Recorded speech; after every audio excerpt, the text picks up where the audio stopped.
अस्सलाम वालेकुम बेटे। ये आपकी जो है वो इंग्लिश एसे की पहली क्लास है और इसके अंदर हम थोड़ा सा इसका इंट्रोडक्शन और थोड़ी सी जो है वो इसके इंग्लिश एसे के पेपर के बारे में बात करेंगे। तो इंग्लिश एसे का पेपर जो है वो आपका one of the 6 compulsory subjects, एक आपका जो है वो कंपल्सरी सब्जेक्ट है।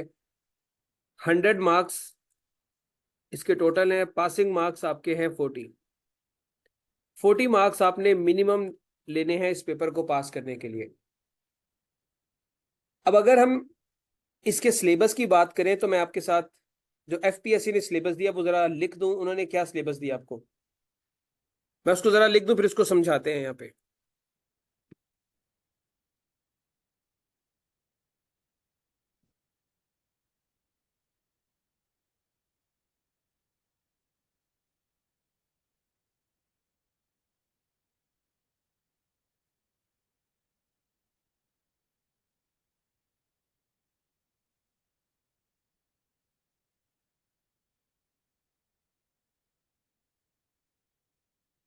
मैं बोल नहीं रहा, मैं सिर्फ लिख रहा हूं। अभी सुन ले, अभी देख लें इसको।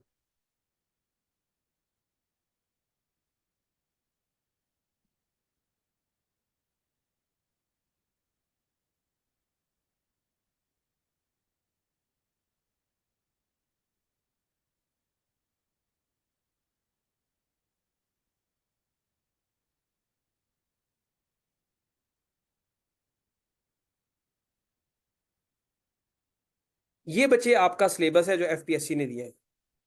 अब इस सिलेबस को देख के किस किस बच्चे को समझ आ गया कि ऐसे के अंदर क्या करना है और ऐसे होता क्या है या उसके अंदर लिखना क्या है, ये सारी चीजें आप में से जिस जिसको समझ आ गई है वो जरा मैसेज पे बता दें यस, और जिसको नहीं आई वो नो लिख दे। अगर नहीं समझ आएगी तो फिर मैं आपको जरा बताता हूँ, फिर आपको देखिएगा कितनी अच्छे से समझ आ जाती है। नहीं आई, मेजोरिटी को जो है वो नहीं समझ आई। तो बच्चे इसको समझने के लिए सबसे पहले हमें ये देखना पड़ेगा कि ऐसे होता क्या है। ठीक है,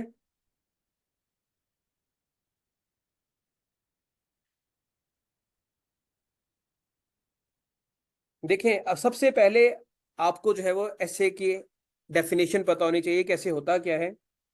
तो मैं ऐसे को डिफाइन करूंगा। ऐसे बेसिकली ऐसा पीस ऑफ राइटिंग है जिसमें आप किसी भी टॉपिक के ऊपर, किसी भी आइडिया के ऊपर अपनी थॉट्स, अपनी ओपिनियंस, अपने आर्ग्यूमेंट्स एक स्ट्रक्चर्ड वे में प्रेजेंट करते हैं।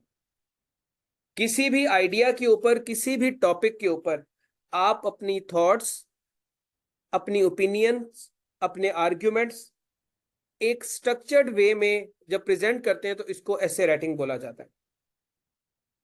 उर्दू में थोड़ा सा इसको बता देता हूं कि ऐसे राइटिंग क्या होती है कि आप एक ऐसा रिटर्न मटेरियल जिसके अंदर आप अपने राय का इजहार करते हैं, उस राय को प्रूव करने के लिए मुख्तलिफ दलाइल देते हैं, और इन तमाम दलाइल को, इन तमाम ओपिनियंस को, राय को आप एक प्रॉपर सिस्टमैटिक वे में जब लिखते हैं तो वो आपका ऐसे कहलाता है। एक राय देना, बस कभी कोई बात करना शुरू कर दी, कभी कोई बात करना शुरू कर दी, वो ऐसे राइटिंग नहीं होगी। वो आपकी सिस्टमैटिक ओपिनियन राइटिंग नहीं होगी या ओपिनियन देना नहीं होगा। सिस्टमैटिक ये होगा कि आप एक तरीके से बात करेंगे। फॉर एग्जाम्पल, ग्लोबल वार्मिंग हमारा एक टॉपिक है, तो इसके ऊपर सिस्टमैटिक अप्रोच क्या होगी कि आप सबसे पहले ग्लोबल वार्मिंग को बताएंगे, उसके बाद उसकी कॉजेज को बताएंगे, फिर उसके इम्पैक्ट्स को बताएंगे, फिर उससे बचने के लिए सॉल्यूशंस क्या है, और फिर बात को खत्म कर देंगे। ये सिस्टमैटिक अप्रोच है। नॉन सिस्टमैटिक अप्रोच या नॉन स्ट्रक्चर्ड अप्रोच क्या होती है? आप सबसे पहले ग्लोबल वार्मिंग को बताएंगे, फिर उससे बचने का तरीका बता देंगे, फिर उसके इम्पैक्ट्स बता देंगे, फिर उसकी कॉजेज बता देंगे।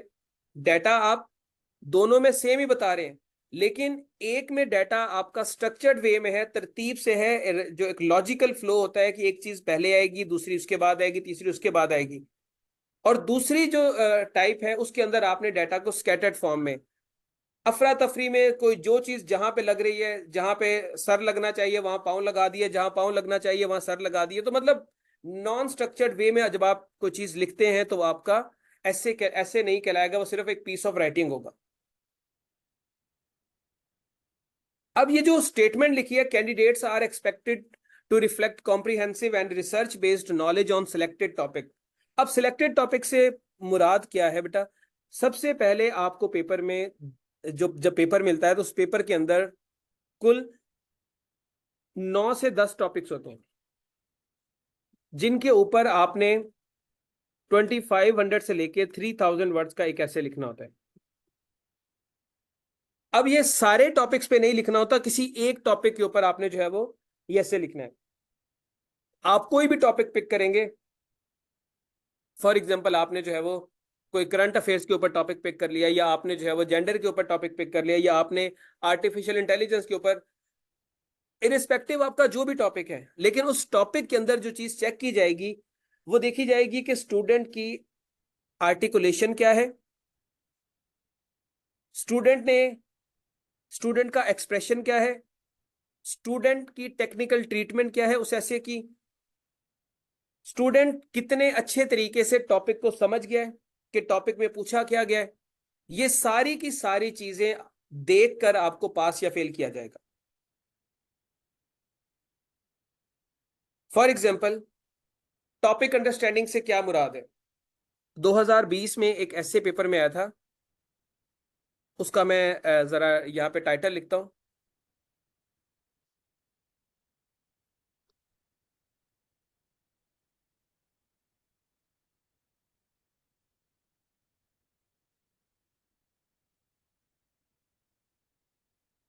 Political polarisation, challenges of democracy in Pakistan.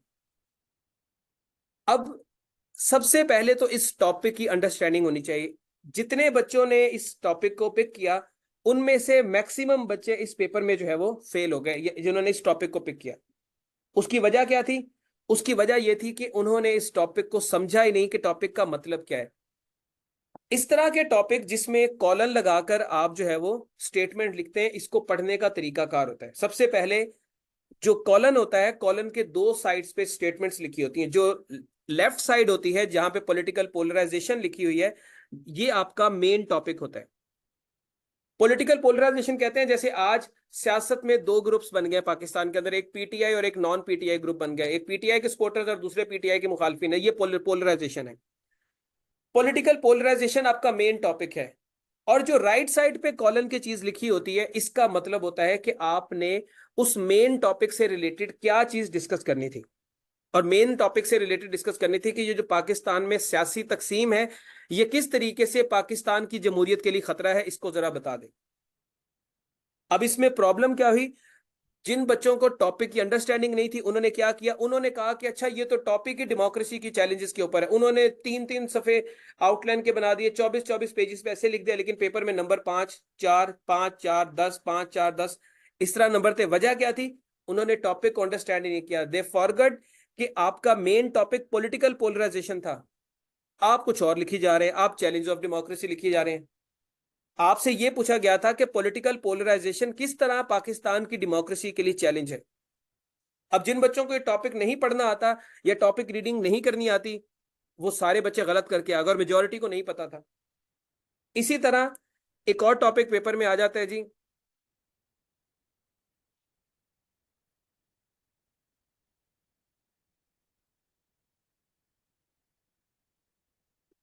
ये टॉपिक भी जो है बेटा, बहुत सारे बच्चे अटेम्प्ट करते हैं। उनसे पूछा जाए तो वो कहेंगे जी इसमें लिखना है सोशल मीडिया क्या है और सोशल मीडिया के एडवांटेजेस को डिस्कस करना है। बच्चे इसके ऊपर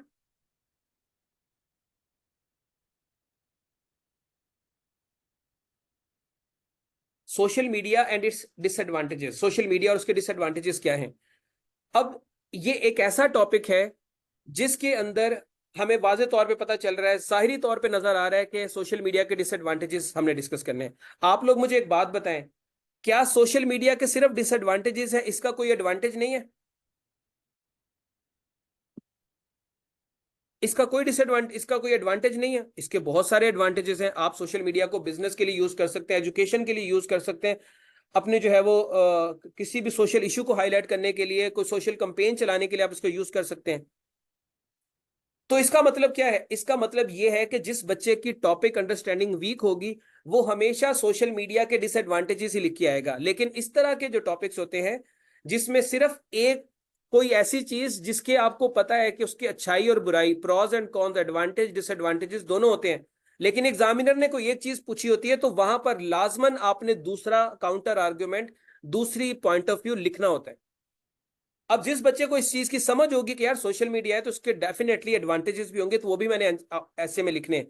वो नहीं लिखेगा जिसको टॉपिक की समझ नहीं, उसने कहा बस डिसएडवांटेज पूछे तो डिसएडवांटेज ही लिखने हैं।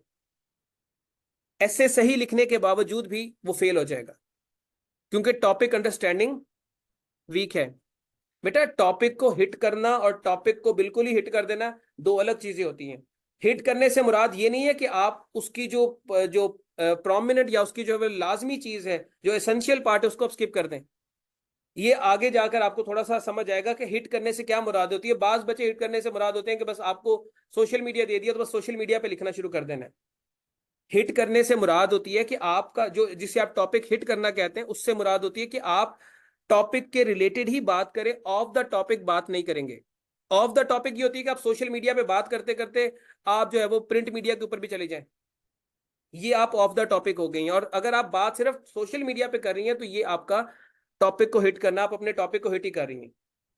तो ये एक सबसे बड़ी मिस्टेक होती है जिसके ऊपर बच्चे जो है वो अपना पेपर गलत कर बैठते हैं। तो एग्जामिनर कहता है कि आप ये जो सिलेबस है उसके अंदर जो पहली बात है कि जो पर्सन जो भी ऐसे पिक करेगा उसको टॉपिक की सही अंडरस्टैंडिंग होनी चाहिए।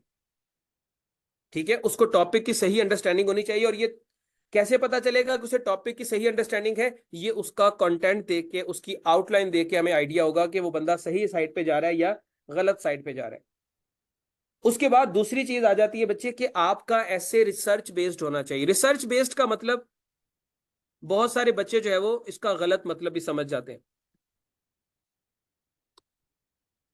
रिसर्च बेस्ड का मतलब यह है कि आपको जो बेसिक स्टैट्स हैं, बेसिक फिगर्स हैं, वो पता होने चाहिए कि पाकिस्तान की जीडीपी ग्रोथ कितनी है, पाकिस्तान की पॉपुलेशन कितनी है, पाकिस्तान का करप्शन में रैंक कितना है, जेंडर डेवलपमेंट इंडेक्स में पाकिस्तान कहां पर फॉल करता है, प्रेस फ्रीडम इंडेक्स में पाकिस्तान कहां पर फॉल करता है, पाकिस्तान टेररिज्म में कहां पर फॉल करता है, रिफ्यूजीज को पाकिस्तान जो है वो होस्ट करने में कौन से नंबर पे आता है। ये सारे फैक्ट्स आपको पता होने चाहिए। लेकिन it is impossible for human being कि वो दुनिया जहान का हर फैक्ट जो है वो तैयार कर सके।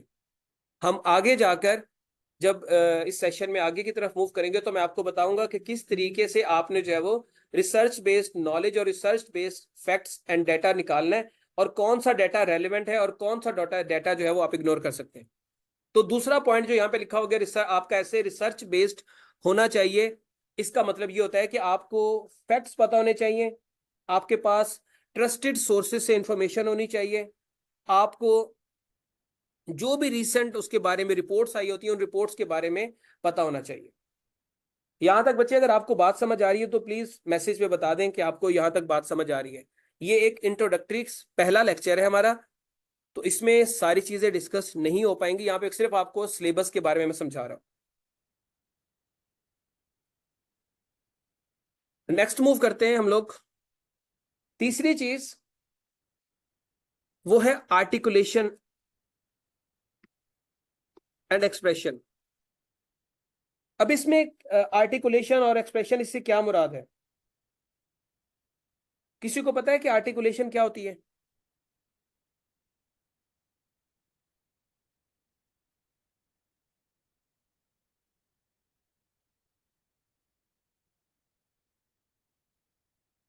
ठीक है, वेरी गुड। आर्टिकुलेशन का मतलब बच्चे, अगर हम और एक्सप्रेशन की बात करें तो इसका मतलब ये होता है कि आप जो भी बात लिख रहे हैं वो इजी टू अंडरस्टैंडेबल हो, इजी टू अंडरस्टैंड हो। आप जो भी चीज लिखने जा रहे हैं, जो भी चीज आप आर्टिकुलेट कर रहे हैं, वो अंडरस्टैंडेबल हो। दूसरी चीज, वो ऑर्गेनाइज्ड वे में लिखी हो, और एक पॉइंट का फ्लो दूसरे पॉइंट के साथ जो है वो मिल रहा हो। ये तो आर्टिकुलेशन के ऊपर है। मैं आपको बताता हूं, एक चीज लिखते हैं। हमारा टॉपिक है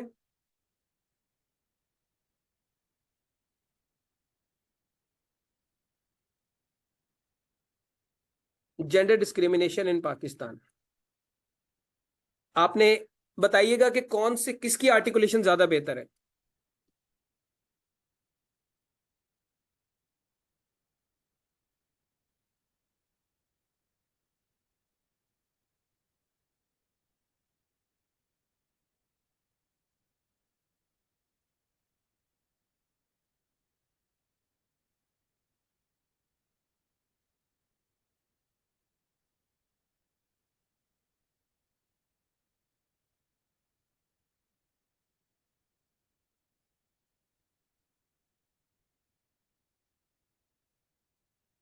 एक ये हो गया पॉइंट। एक और लिखते हैं।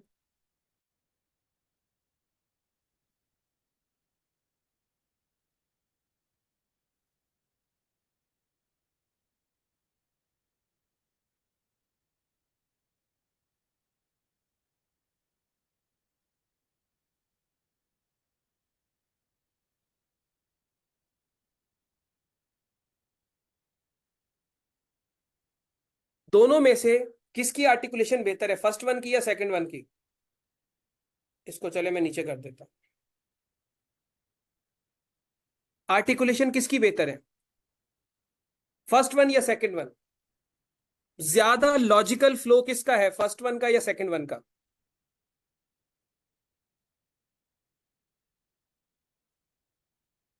आर्टिकुलेशन को बच्चे मजीद सिंपल वर्ड्स में, जैसे आप लोगों ने बिल्कुल सही पहचान लिया कि आर्टिकुलेशन पहले की ज्यादा अच्छी है।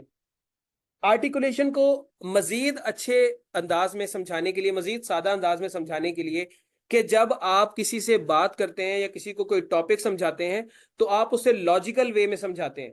ऐसे नहीं होता कि पहले उसकी आपने डिटेल्स बताना शुरू कर दी, बाद में बेसिक्स पे आ गए। आप पहले बेसिक्स बताते हैं, फिर उसके एक्सट्रीम कॉन्सेप्ट्स पे जाते हैं। एक्सट्रीम कॉन्सेप्ट्स पहले नहीं डिस्कस होते, पहले उसकी बेसिक्स डिस्कस होती है। ये लॉजिकल फ्लो होता है। इसी तरह से आपको एक से दूसरा, दूसरे से तीसरा आइडिया जो है वो समझ आता है। ये है आर्टिकुलेशन। फिर इसी तरह एक्सप्रेशन की बात होती है। एक्सप्रेशन क्या चीज होती है? कॉम्प्लिकेटेड नहीं बनाऊंगा मैं इसको, बड़े सिंपल लफ्ज में बोलूंगा। एक्सप्रेशन बच्चे, आपकी जो इंग्लिश है वो कितनी फ्लॉलेस है, उसमें ग्रामर मिस्टेक्स कितनी है।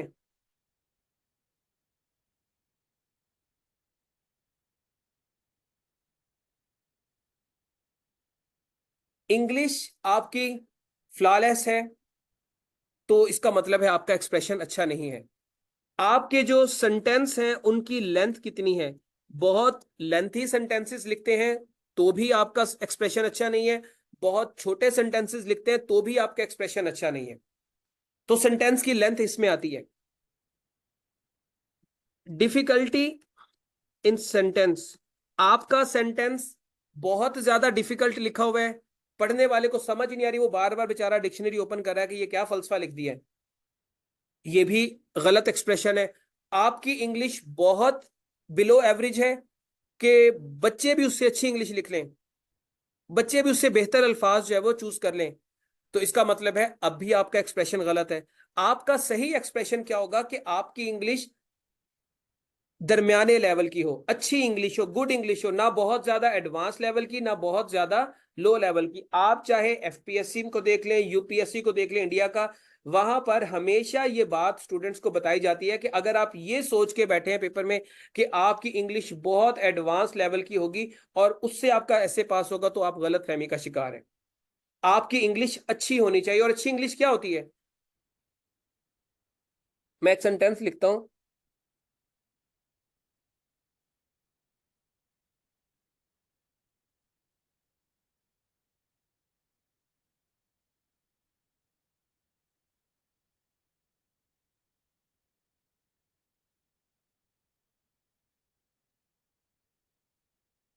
Indian army army is cruel.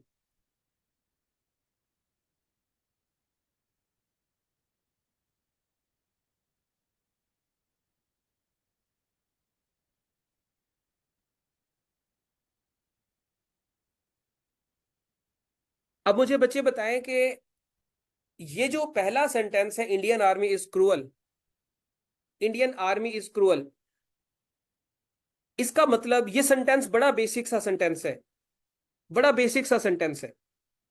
ठीक है। ये स्टाइल आपने नहीं अपनाना। ये स्टाइल आपको बिल्कुल भी फायदा नहीं देगा पेपर में। दूसरा स्टाइल, इंडियन आर्मी सैवेज। बहुत सारे बच्चों को इसका मतलब समझ आ गया होगा, लेकिन बहुत सारे बच्चों ने ये वर्ड पहली दफा सुना होगा। ये हम नॉर्मली अपनी लैंग्वेज में यूज नहीं करते। तो ये एडवांस लेवल सेंटेंस हो गया, एक अंडरस्टैंडिंग के लिए बता रहा हूं। दूसरा sentence, Indian army is brutal और बारबैरिक। अब मुझे एक बात बताएं, क्या आपने जिंदगी में कभी ब्रूटल लफ्ज नहीं सुना, या आपने बारबैरिक लफ्ज नहीं सुना? बहुत सारे बच्चों ने सुना होगा। नॉर्मली हमारी जो टेक्स्ट बुक्स होती हैं उनमें यही लफ्ज यूज होता है, क्रूअल की जगह यही लफ्ज यूज होता है।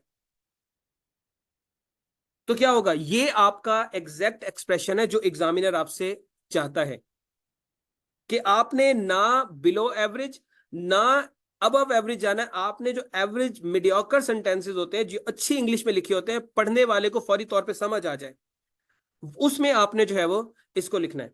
अब एक बच्चे का बड़ा प्यारा सवाल है, सर फिर ये डॉन न्यूज रिकमेंड क्यों करते हैं? मुझे एक बात बताएं बच्चे, अगर डॉन न्यूज, पहले तो मुझे नहीं पता कि कौन बेवकूफ जो है वो ऐसे के लिए डॉन न्यूज रिकमेंड करता है। डॉन न्यूज को सिर्फ और सिर्फ फैक्ट्स और स्टैट्स के लिए जो है वो पढ़ा जाता है। उधर से आप इंफॉर्मेशन निकालते हैं, फैक्ट्स निकालते हैं, आर्ग्यूमेंट्स निकालते हैं, आप वहां से इंग्लिश नहीं निकालते। एक तो ये चीज माइंड में रखिएगा, या ऐसे ऐसे नहीं निकालते। दूसरी चीज, मैं बात क्या करने लगा था, मेरे जेहन से निकल गई। बच्चे मैंने किस चीज पे डॉन न्यूज के ऊपर बात की थी? मेरे माइंड माइंड से बात स्किप हो गई है।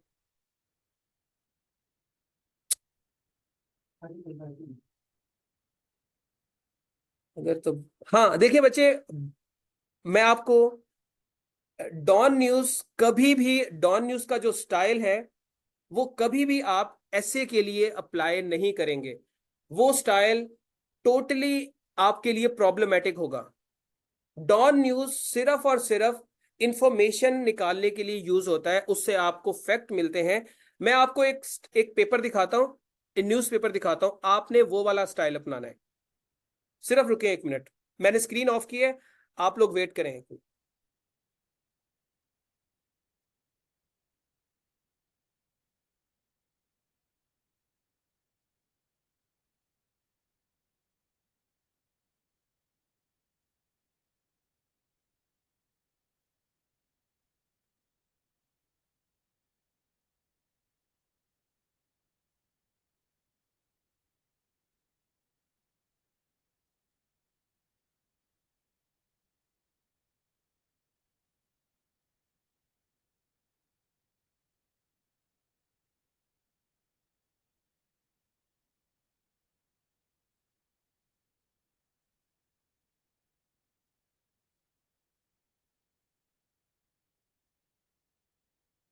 ये बच्चे एक मेरे सामने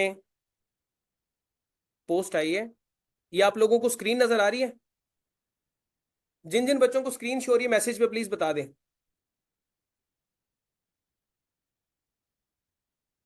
रुक जाए, अभी शो हो जाएगी।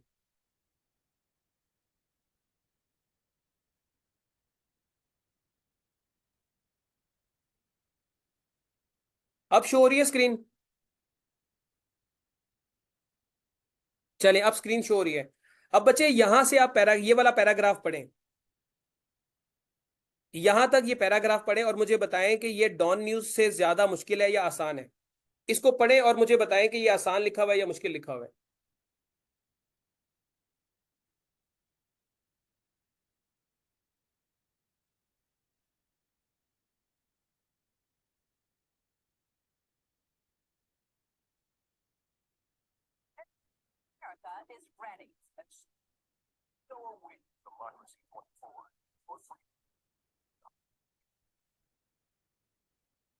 मुझे बताएं ये मुश्किल लिखा हुआ है या आसान है, समझ आ रहा है कि नहीं समझ आ रहा?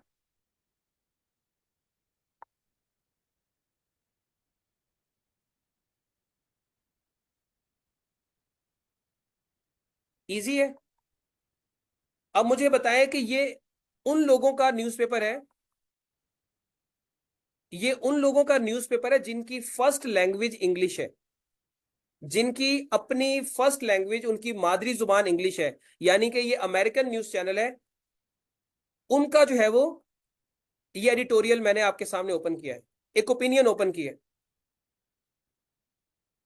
आपने ये वाला स्टाइल अपनाना है। ये स्टाइल अंडरस्टैंडेबल भी है और इजीली लिखा भी जाएगा। अगर कोई बच्चा ये सोच के बैठा है कि मैं डॉन न्यूज का स्टाइल पेपर में लिखूंगा, तो वो पहली बात है सारी जिंदगी भी कोशिश करेगा तो उस स्टाइल पे आप नहीं आ सकेंगे। उसमें ग्रामर की मिस्टेक के चांसेस बहुत ज्यादा और उस लेवल पे आपसे रिक्वायर्ड ही नहीं है। मुझे आपको मेरी बात की समझ आई है? जो मैं आपको समझाना चाह रहा हूं, एग्जांपल जो मैंने आपको फॉक्स न्यूज से दी है, ये अमेरिकन चैनल है जिनकी फर्स्ट लैंग्वेज इंग्लिश है। आपने इस अंदाज में अपनी इंग्लिश लिखनी है जो कि पढ़ने वाले को समझ आए, ना कि पढ़ने वाला भी मुंह उठा के बैठा हो और आप भी मुंह उठा के बैठे हो।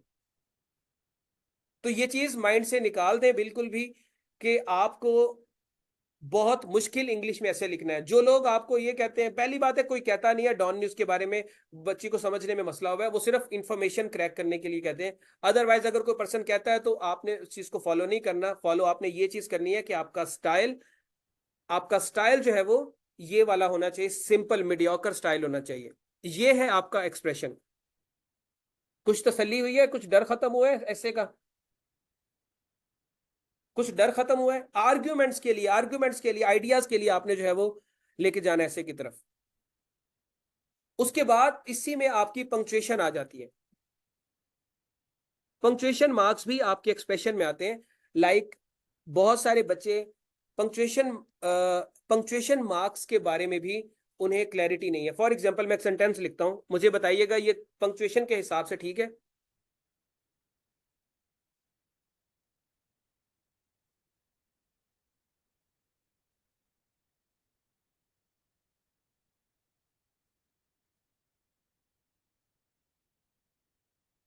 How ever military is ready to attack,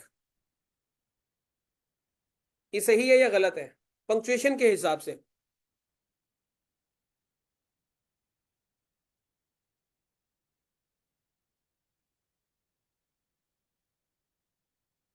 ये पंक्चुएशन के हिसाब से सही है या गलत है? बच्चे, जब भी आप कोमा के बाद कोई वर्ड लिखेंगे तो उसका पहला अल्फाबेट स्मॉल लेटर में लिखना है। अब देखिए ना, यहां पर मैक्सिमम बच्चे कह रहे हैं सही है सही है। आपको ये पता होना चाहिए कि कोमा के बाद जब भी कोई वर्ड आएगा उसका पहला अल्फाबेट स्मॉल लेटर में होना चाहिए, कैपिटल लेटर्स में नहीं होना चाहिए। और ये बड़ी कॉमन सी चीज है, जो बच्चे कोई भी चीज हो आपने उसको स्मॉल लेटर्स में लिखना है। हाँ, अगर आई अकेला हो, अगर यूं होता ever,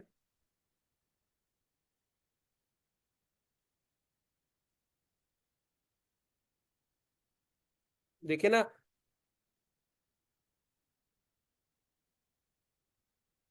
I wrote a letter. अब यहां पर देखें, अगर आई आपका अकेला आएगा तो वो ऑटोमेटिकली कैपिटल हो जाएगा। आई अकेला लिखेंगे तो वो कैपिटल होगा, उसके अलावा बाकी सारी चीजें स्मॉल लेटर से शुरू होंगी। सारे वर्ड्स उनका स्टार्ट स्मॉल लेटर से होगा। बाकी इसके ऊपर हम आगे जब ग्रामर के रूल्स देखेंगे तो उसमें और भी चीजें सीखने को मिलेंगी, तो आपको पंक्चुएशन और भी क्लियर हो जाएगी। लेकिन जो समझाने का मतलब मकसद है वो ये है कि आपको ये पता चल जाना चाहिए कि क्या चीजें आपके एक्सप्रेशन में आती हैं। बच्चे ये सोचते बैठ रह जाते हैं कि एग्जामिनर आपकी वोकैबुलरी चेक करेगा, आपके जो है वो सेंटेंसेस की जो है डिफिकल्टी चेक करेगा। एग्जामिनर बेसिक्स चेक करते हैं कि आपकी बेसिक्स ठीक है। बच्चों की बेसिक खराब होती है, एडवांस लेवल पे वो सही होते हैं। तो आप सोचते हैं कि यार मैंने इतने एडवांस लेवल पे तैयारी की, मैं फिर फेल हो गया। आप ये भूल जाते हैं कि आपने एडवांस के चक्कर में बेसिक्स को छोड़ दिया। बेसिक्स आप कहते हैं ये तो हमें आता है, और वो जो चीज आप बेसिक में लगता है कि आपको आती है वो आपको नहीं आती होती है, और वहीं पे मार खा जाते हैं। सो ये चीज जो है वो आपकी इसमें फॉल करेगी, आपके एक्सप्रेशन एंड इसको बोलते हैं। बच्चे ये बाय डिफॉल्ट रूल है इफ्रा, ये बाय डिफॉल्ट रूल है। उसके बाद बच्चे आपकी नेक्स्ट चीज है टेक्निकल ट्रीटमेंट। टेक्निकल ट्रीटमेंट से क्या मुराद है? यहां पर एक लफ्ज हमने डिस्कस किया, टेक्निकल ट्रीटमेंट ऑफ ऐसे। ऐसे बीमार है, उसको टेक्निकल ट्रीटमेंट की जरूरत है।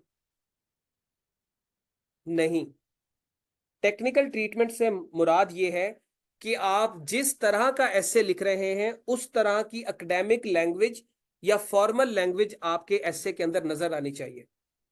फॉर इंस्टेंस आप ग्लोबल वार्मिंग के ऊपर लिख रहे हैं तो उसका जो कॉन्सेप्ट है ग्रीन हाउस इफेक्ट,